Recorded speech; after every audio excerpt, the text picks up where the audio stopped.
What's the meaning of copper sulphate?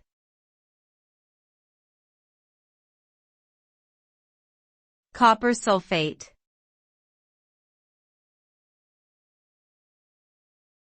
Copper sulphate.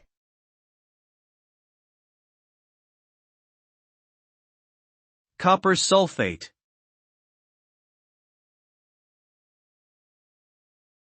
Copper sulphate.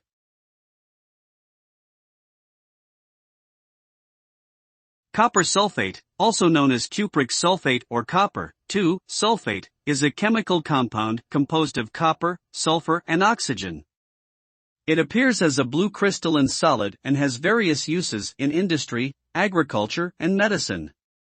When dissolved in water, it dissociates into copper ions and sulfate ions. Copper sulfate is commonly used as a fungicide, algicide and pesticide.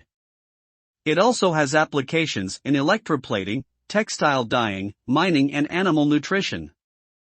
However, it can be toxic to humans and animals if ingested or inhaled in high doses.